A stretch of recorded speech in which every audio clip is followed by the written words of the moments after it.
नमस्कार, peptic time Madhya Pradesh समाचार देख रहे हैं आप और मैं हूं अंकुर यादव। अपने खास मुलाकात सेगमेंट के जरिए हम आपको अक्सर किसी खास शख्सियत से मिलवाते हैं, ऐसी शख्सियत जो आपके जीवन पर प्रभाव डालती है। आज हमारे साथ ऐसी एक शख्सियत है डॉक्टर अरविंद सिंह। डॉक्टर अरविंद सिंह लंबे समय तक छतरपुर में कोरोना के प्रभारी रहे। कोरोना के निदान के दौरान उनकी सेवाओं के कारण छतरपुर में कई लोगों की जान बची। वे पेशे से डॉक्टर हैं, एमबीबीएस और एमडी हैं और मेडिसिन विशेषज्ञ हैं। इस कारण उनकी कई सलाह लोगों के लिए वरदान साबित हो सकती हैं और आज के इसी इंटरव्यू में हम उनसे बहुत सारे विषयों पर बात करेंगे। जरूरी चर्चा आपके लिए इस इंटरव्यू में होगी क्योंकि तमाम ऐसे रोग जो इन दिनों लाइफस्टाइल डिसऑर्डर के कारण जिनके कारण आपको जूझना पड़ रहा है, उन सब के जवाब इस इंटरव्यू में हम लेने की कोशिश करेंगे। डॉक्टर साहब, बहुत स्वागत है स्टूडियो में आपका। Thank you. सबसे पहले हम चर्चा कर लेते हैं कोविड पर ही, क्योंकि कोविड का एक लंबा एक्सपीरियंस आपका फर्स्ट और सेकंड लहर में रहा है और अभी दुनिया भर में फिर से ओमिक्रॉन के कारण चर्चा में कोविड फिर से आ गया है।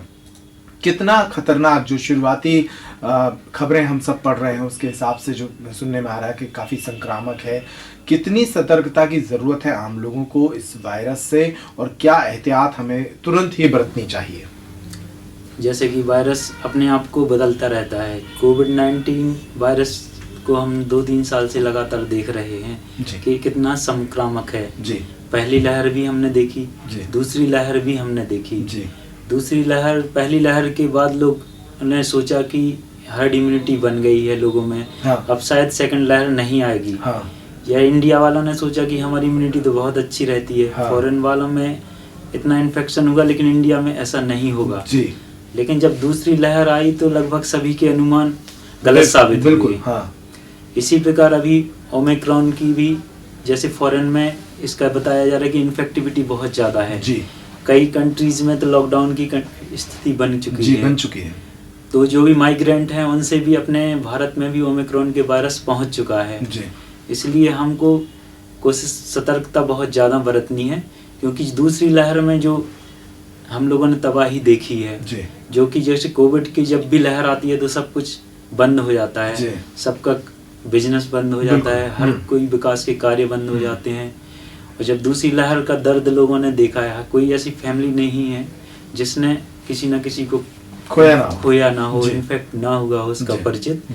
तो इसके दर्द को अभी ज़्यादा समय नहीं हुआ है, इसलिए हमें ओमिक्रॉन को बिल्कुल भी हल्के में नहीं लेना है। सर, मेरा सवाल इसी से जुड़ा हुआ एक सवाल है कि भारत में लगभग 100 करोड़ लोग टीके लगवा चुके हैं। क्या उन लोगों को भी अतिरिक्त सतर्कता की जरूरत होगी जो डबल वैक्सीनेटेड हो चुके हैं?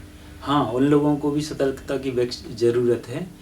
हो सकता है कि वायरस इतना इन्फेक्शन ना करे, सीवियरिटी उसकी कम हो, लेकिन ऐसा अभी बिल्कुल भी नहीं पाया गया है कि जिनने वैक्सीन दोनों डोज लगवा लिए तो इसको इन्फेक्शन नहीं हुआ है। वो लोग भी ऐसे रिपोर्टेड हैं कि जिनको डबल वैक्सीन लग चुका है लेकिन उनको कोविड का इन्फेक्शन हुआ है। इसलिए उनको बिल्कुल भी हल्के में नहीं लेना चाहिए कि हमने दोनों वैक्सीन लगा लिए तो अब हमें कोई सैनिटाइजर लेने की ज़रूरत नहीं है या कोई मास्क लगाने की हमें ज़रूरत नहीं है। क्या खतरा उतना ही रहेगा जितना एक अनवैक्सीनेटेड व्यक्ति को है और वैक्सीनेटेड व्यक्ति को भी उतना ही खतरा रहेगा? वैक्सीनेटेड व्यक्ति को अनवैक्सीनेटेड से कम खतरा रहेगा जी, लेकिन उसको भी सावधानी रखने की ज़रूरत है, क्योंकि वो अगर इन्फेक्टेड होगा तो जो अदर लोग हैं वहाँ भी इन्फेक्शन फैलाएगा तो एक चेन बन जाती है। हो सकता है उतना संक्रामक नहीं हो, लेकिन वो जिस प्लेस पे जाएगा ये एसिम्प्टोमेटिक रहा तो अदर लोगों को भी इन्फेक्शन कर सकता है, पहुँच सकता है, दूसरी जगह भी इन्फेक्शन पहुँच सकता है।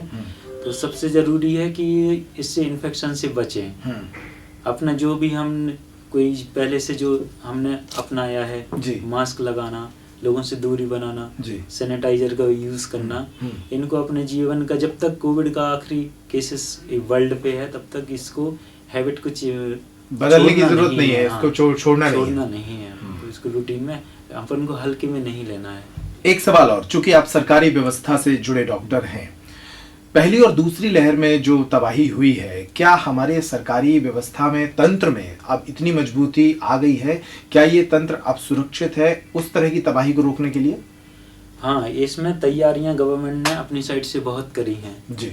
इस बार जो दूसरी लहर में जो तबाही हुई उसके बाद जैसे हर डिस्ट्रिक्ट में लगभग ऑक्सीजन प्लांट का लगना, ऑक्सीजन बेड्स के नंबर बढ़ाना, जो भी सेंट्रल सप्लाई है उनको तैयार करना, आईसीयू को और अच्छे से फंक्शनिंग करना, उसमें जो भी मशीनें हैं, जैसे जो 4 वेंटिलेटर हैं तो 10 हो गए हैं, ऐसे मतलब डबल से 3 गुनी तैयारियां हो चुकी हैं। लेकिन हम लोगों को बस ये है कि ऐसा नहीं कि गवर्नमेंट ने तैयारी कर दी तो हमारा कोई कर्तव्य नहीं है, क्योंकि इंडिया की ग्रोथ में हम सभी की भागीदारी जरूरी है। केवल एक किसी जनप्रतिनिधि या किसी सरकारी कोई अधिकारी की जिम्मेदारी नहीं है, हर नागरिक की जिम्मेदारी है अपने देश को आगे ले जाने की। अगर कोविड वैक्सीनेशन को भी पूरा तरीके से अपनाना है, अपने आप को, अपने परिवार वालों को, जिससे कोविड के संक्रमण से बचा जा सके। और कोविड के लिए जैसे कि सैनिटाइजर का उपयोग करना, मास्क का यूज करना, इसको अपने जीवन में जरूर शामिल करना है, जब तक कि वर्ल्ड में, इंडिया में नहीं कहीं वर्ल्ड में भी एक भी केसेस है, जब तक जिससे कोई भी लॉकडाउन की स्थिति ना बनने पाए। तो जब तक दुनिया में एक भी केस मौजूद है कोरोना को, आपको बहुत सतर्क रहने की आवश्यकता है, डॉक्टर अरविंद सिंह बता रहे थे।